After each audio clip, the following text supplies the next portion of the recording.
2021년 11월 1일 하나님께서 이 새벽 우리에게 주시는 말씀은 사사기 1장 1절에서 10절의 말씀입니다.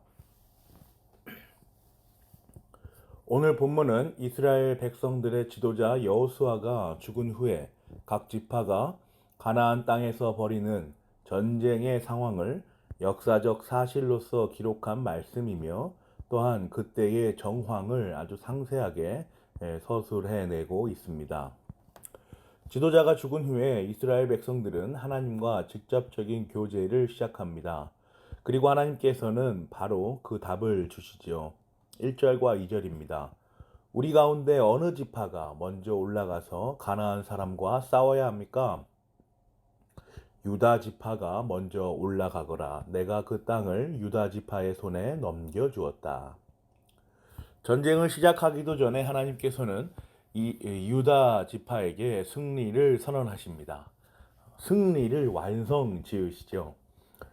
그런데 유다 지파 사람들은 사람이기에 마음이 연약하여 그의 형제들인 시므온 지파에게 도움을 요청합니다. 이번에 함께하여 주면 다음에 우리가 너희 차례가 되었을 때 도와주겠다라고 하면서 말이죠. 3절이죠. 우리와 함께 우리 몫으로 정해진 땅으로 올라가서 가나안 사람을 치자. 그러면 우리도 너희 몫으로 정해진 땅으로 함께 싸우러 올라가겠다. 그렇게 해서 이 두 지파는 이미 승리가 약속된 전쟁을 승리로 치러내고 베색의 적장 아도니 베색을 잡았습니다. 그리고 이어서 예루살렘과 헤브론을 차지합니다. 유다 지파와 시므온 지파는 말 그대로 하나님께서 허락하신 땅을 정복하기 위하여 열심히 전투하여 승리를 약속받은 그 유산을 받았습니다.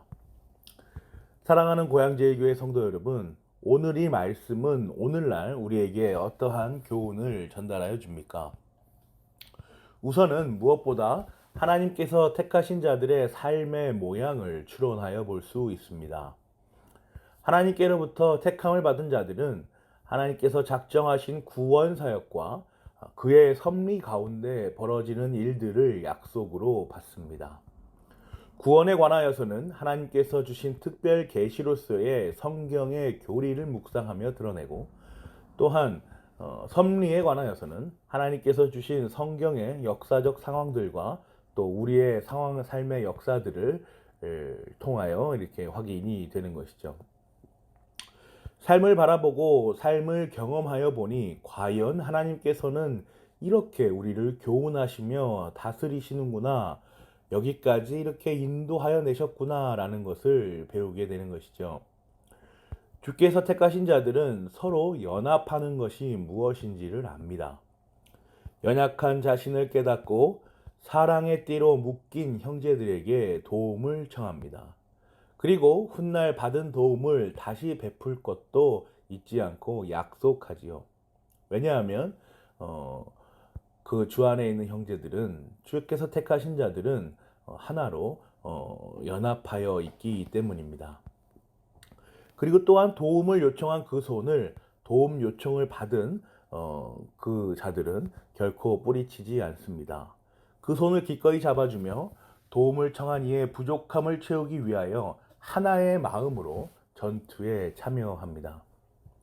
하나님께서 택하신 주 안에서 하나인 형제로서 서로를 위하고 희생하며 중보하는 것입니다.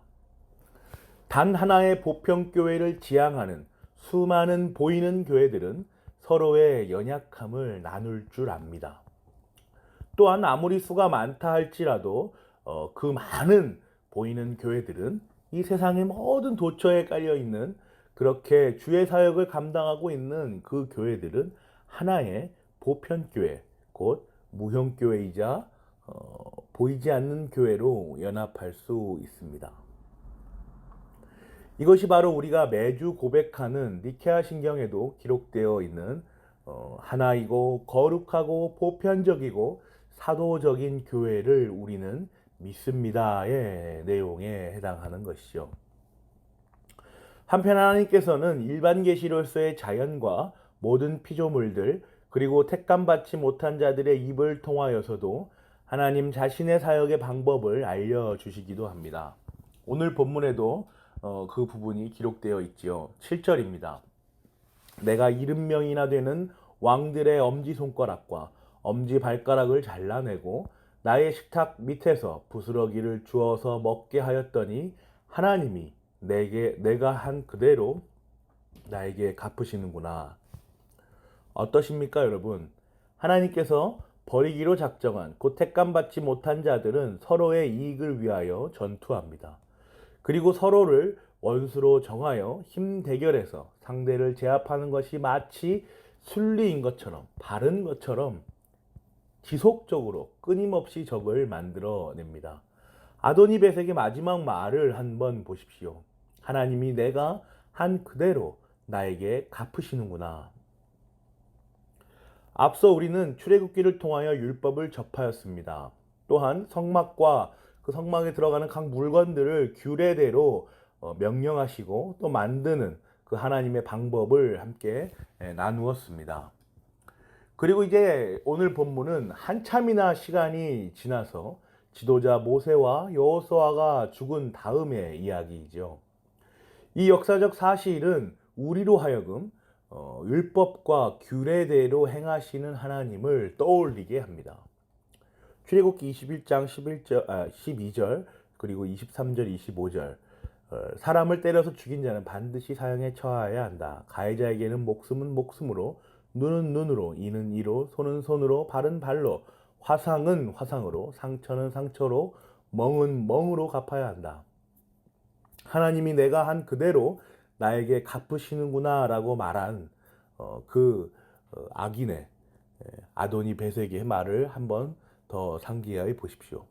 이렇게 말하며 예루살렘으로 끌려가 결국 죽음을 맞은 아도니 베섹은 말씀대로 행하시는 하나님을 세상 앞에 고스란히 드러내어 줍니다. 또한 지속적으로 이러한 말씀을 교훈받은 주의 택함받은 백성들에게도 이 장면은 고스란히 노출되어 그들도 역시 하나님의 사역의 방법을 눈앞에서 목도하고 깨닫습니다. 주의 백성들은 주의 말씀, 곧 율법이 이루어지며 그 율법의 실행을 목도하는 자로서 주께서 승리를 약속하신 상황을 경험하고 있는 것입니다. 저와 여러분은 택함을 받은 자로서 교회의 공동체로서 주의 말씀으로 구원에 대한 특별한 은혜를 경험하며 또한 삶의 상황마다 보여주시는 하나님의 일반적인 은혜의 교훈을 받는 성도이지요. 우리는 이러한 말씀을 접할 때마다 하나님의 법도와 함께 그 신앙을 고백하며 살았던 자들의 삶의 일기이자 삶의 규범인 시편과 잠언을 떠올릴 수 있습니다. 시편 말씀을 묵상하며 오늘 말씀을 마치도록 하겠습니다. 시편 37편 29절에서 34절의 말씀입니다. 의인은 땅을 차지하고 언제나 거기에서 살 것이다. 의인의 입은 지혜를 말하고 그의 혀는 공의를 말한다. 그의 마음속에 하나님의 법이 있으니 그의 발걸음이 흔들리지 않는다. 악인이 의인을 엿보며 그를 죽일 기회를 노리지만 주님은 의인을 악인의 손아귀에 버려두지 않으시며 판결을 내리실 때에 의인에게 유죄를 선고하지 않으실 것이다. 주님을 기다리며 주님의 법도를 지켜라. 주님께서 너를 높여주시어 땅을 차지하게 하실 것이니 악인들이 뿌리째 뽑히는 모습을 네가 보게 될 것이다. 아멘.